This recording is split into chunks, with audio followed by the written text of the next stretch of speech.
Welcome to the Communication Diva Podcast, episode 148. Today on the podcast, 7 things to do when you hate your job. 7 legal things to do when you hate your job. Why do I feel we need to specify that now?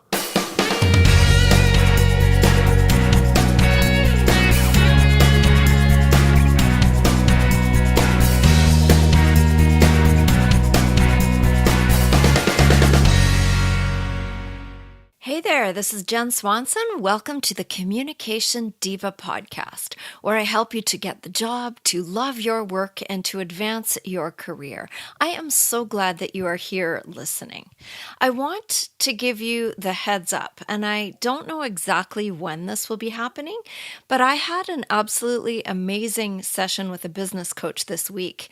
And as a coach myself, I highly recommend having a coach whenever you have to make a big decision because they are invaluable, and she was fantastic. And as a result of this sort of mind-blowing coaching session, I have decided that I need to rebrand the Communication Diva.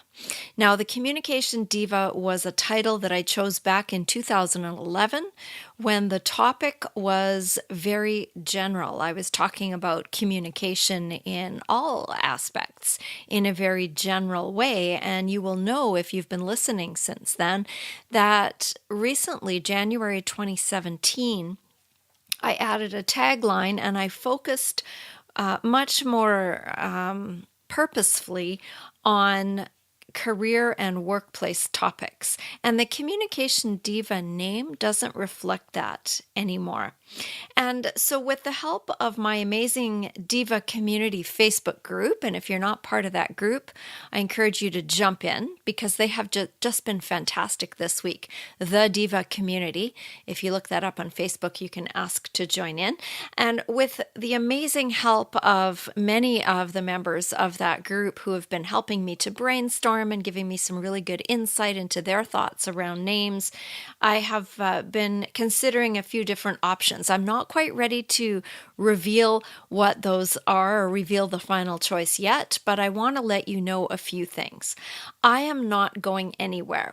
You will still get the same great content on a weekly basis, and the focus is still going to be on how to get a job, love the work that you're doing, and how to advance your career. So that's all going to stay the same. Nothing is going to change there. The only thing that's going to change will be the name. It might take me a bit to make all the changes associated with changing a brand name, so please be patient as I try to do this smoothly and as seamlessly as possible without any service interruptions. I'm really excited about this. I think having a brand name that immediately tells people what I do is going to really help with getting my message out there more easily. And if I get my message out there more easily, I can help more people, which is my ultimate goal.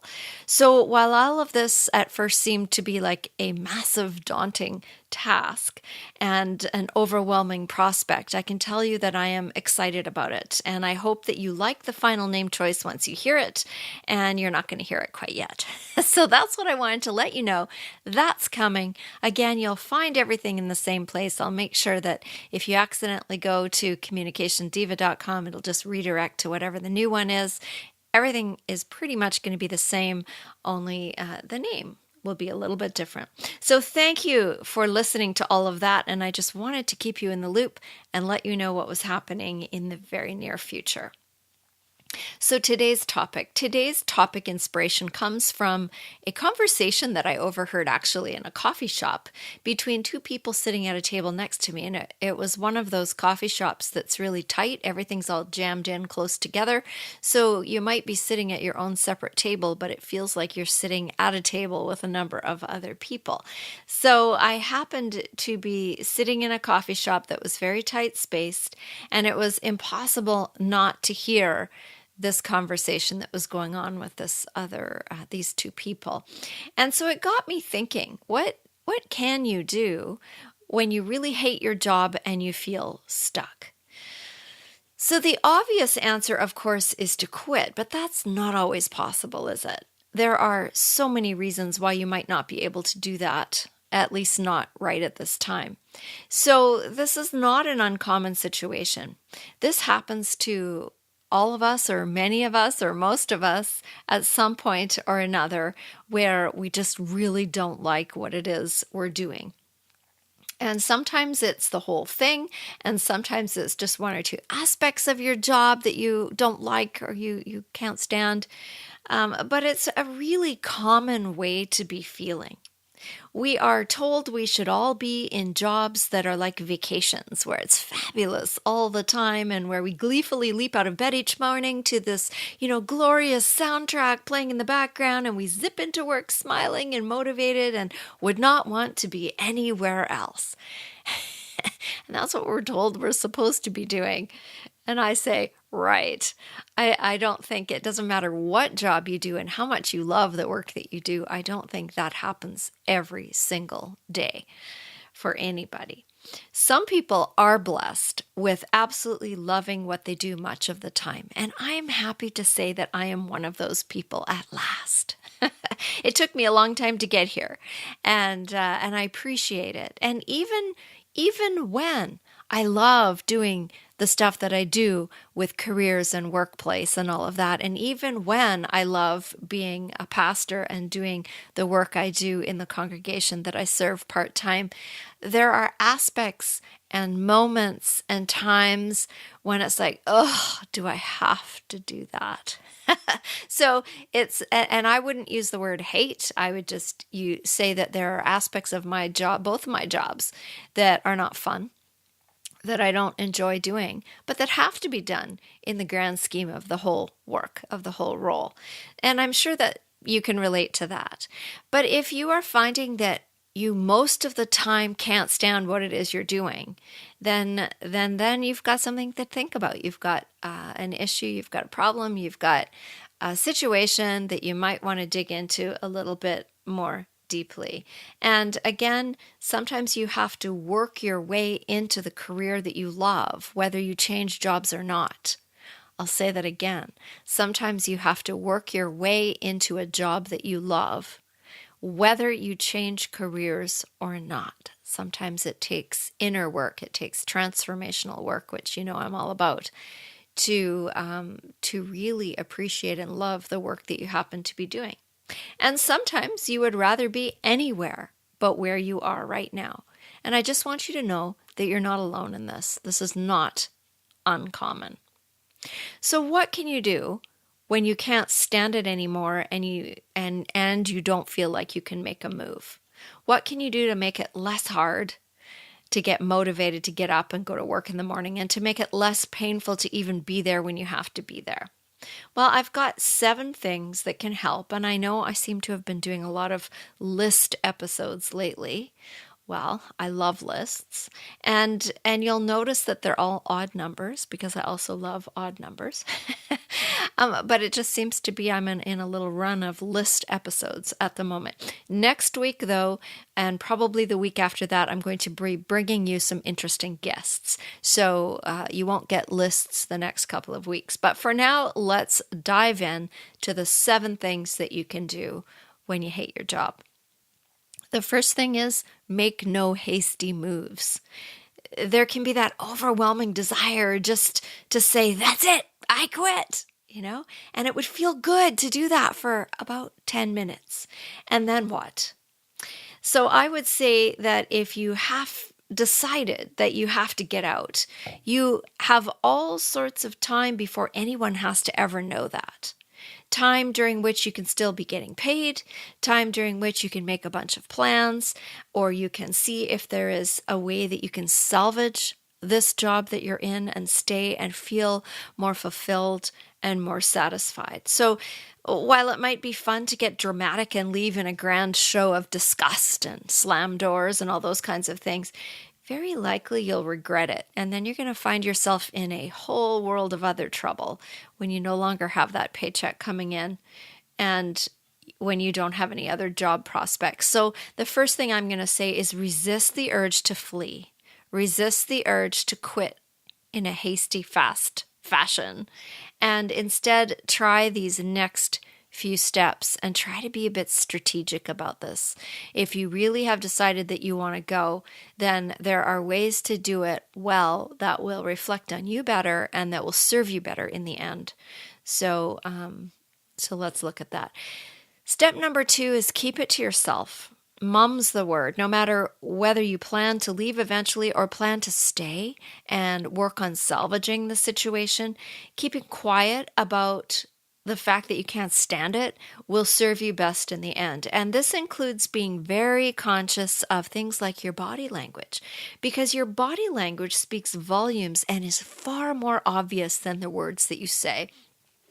You can tell just by looking at someone whether what kind of mood they're in often, and whether or not they are interested and engaged in what they're doing. So be particularly aware of your body language. Be aware of the care that you take in how you dress to be in your job, because sometimes if you're just fed up and done, it shows in other ways than just how you work. It shows in how you dress, how you look after yourself to go to work in the morning, all those kinds of things. So be aware of those things that might be speaking volumes about your attitude and how you're feeling, and it's probably better not to do that. So be really careful of that. And the other thing to be really careful of is your social media.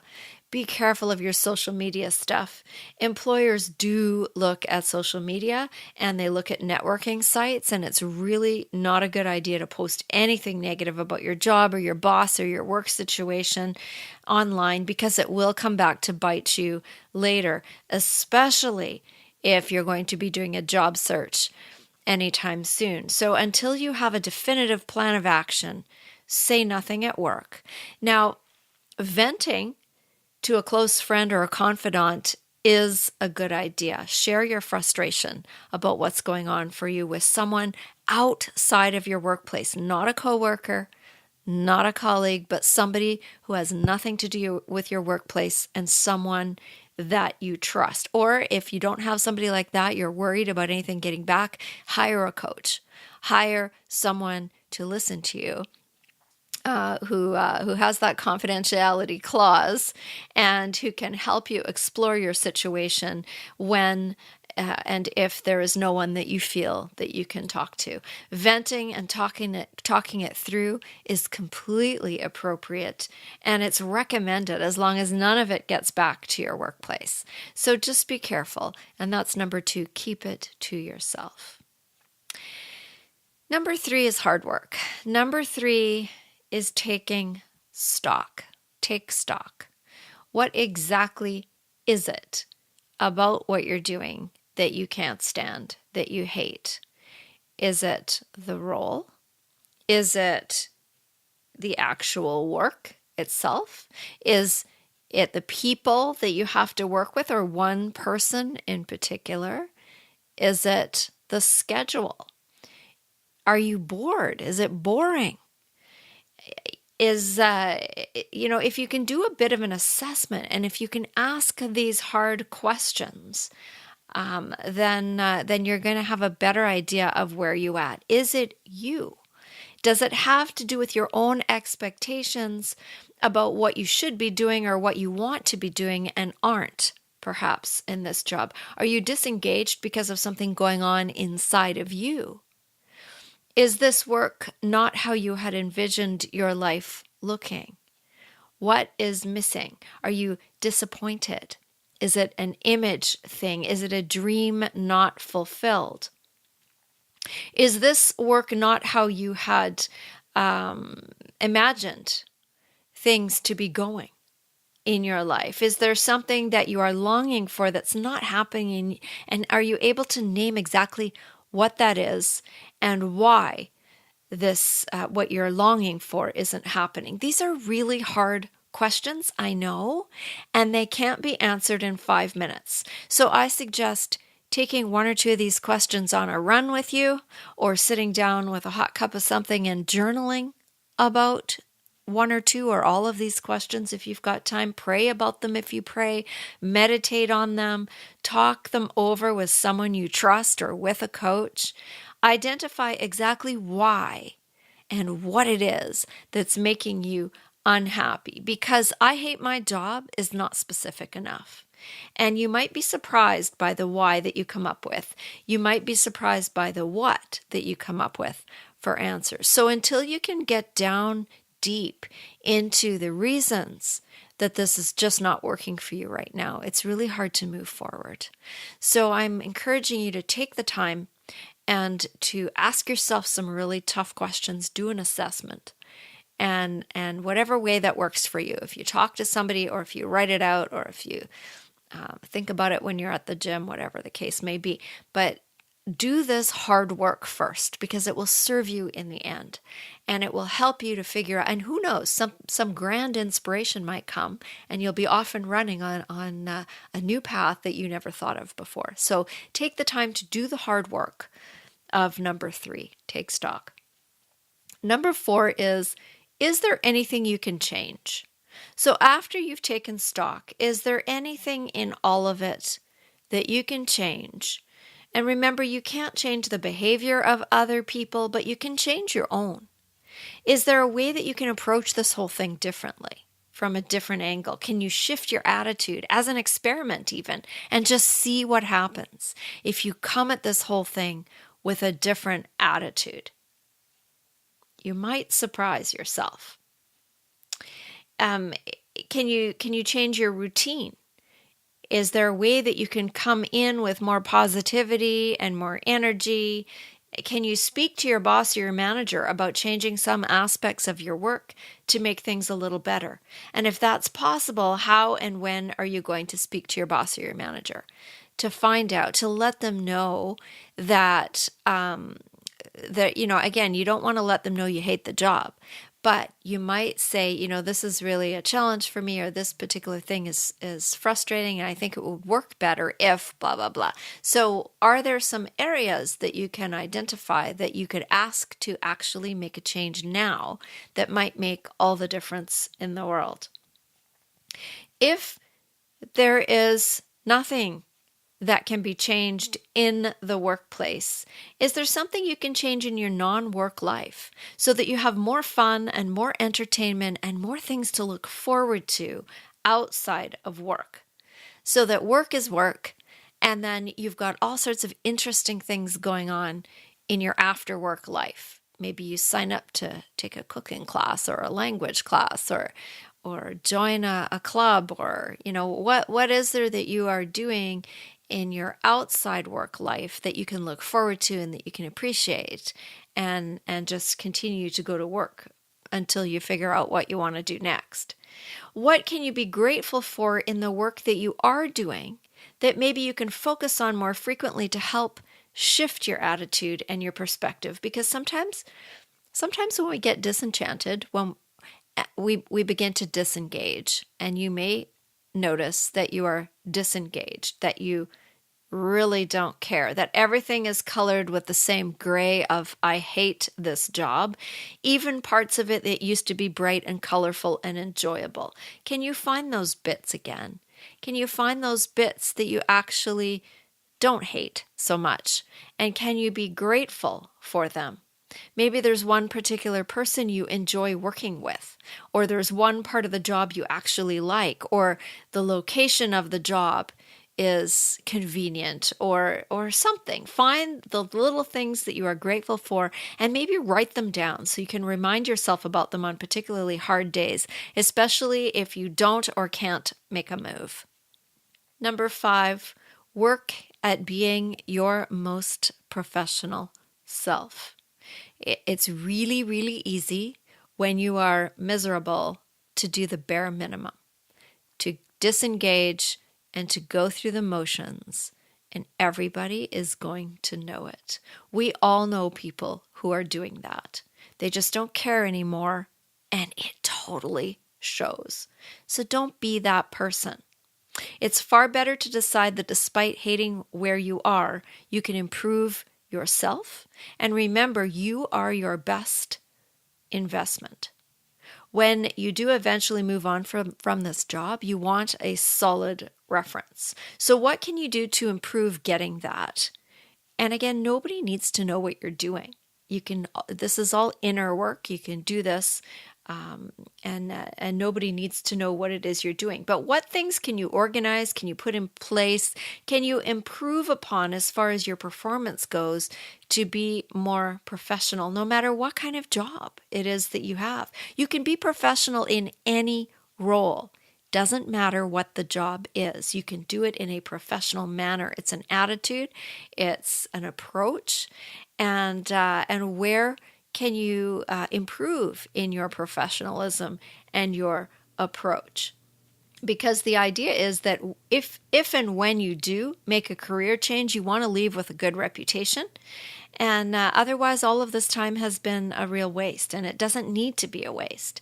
What have you learned not to do? What examples around you can you learn from? What are good examples that you can learn from?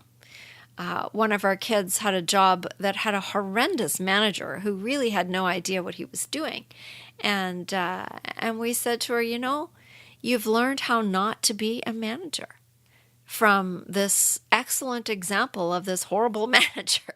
So what? That's just a shift in perspective, right? What are some things that you've learned from this negative experience? Because all experiences teach us something. So what is it that you can learn from this and that will be useful to you in the future?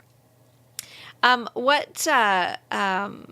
can you show up every day and do your best? And again, no one has to know what you're doing. Just do it for you. Make this situation work to your advantage by working on you, which brings us to number 6.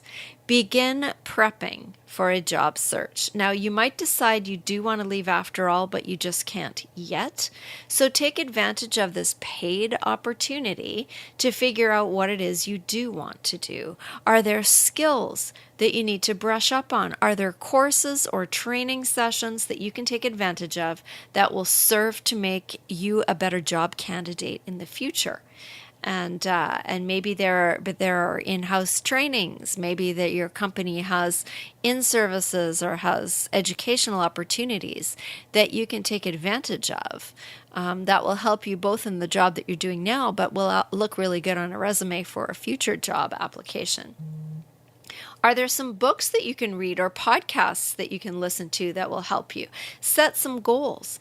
Do some career exploration. And again, don't do that on the work computer because you don't want anyone to know what you're doing. But figure out what you want and how to go about getting there. And if you need help to do that, I have a 5-day absolutely free Jumpstart Your Job Search challenge that you can sign up for over at communicationdiva.com, or you can go to our Instagram feed, and in the bio it should be listed there, and that will you get an email once a day for 5 days, and each email gives you one action to complete. So you're supposed to complete one step each day for 5 days, and at the end of the 5 days you will be ready to jump into a job search in earnest. So if you want to do that, I can help you step by step to get ready.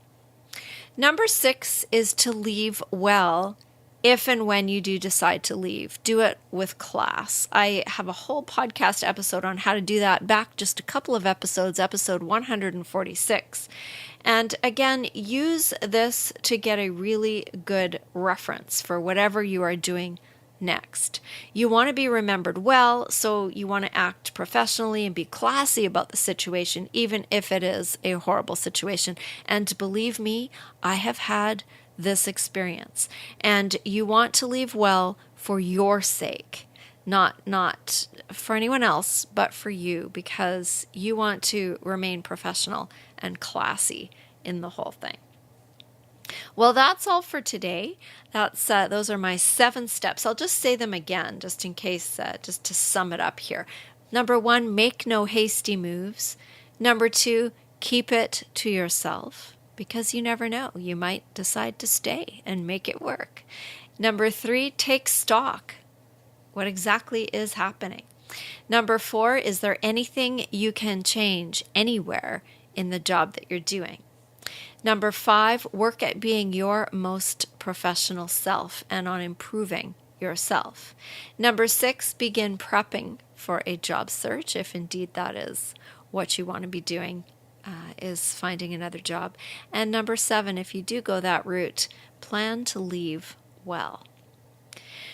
So that's all for today. I'd like to remind you of our Patreon page where you can help support the work that we do here at Communication Diva by signing up as a patron with a small monthly donation. So you can check out Patreon, that's patreon.com/communication diva, and watch the video. And I'd like to thank the patrons that we do have who are helping to defray some of the costs of producing this show.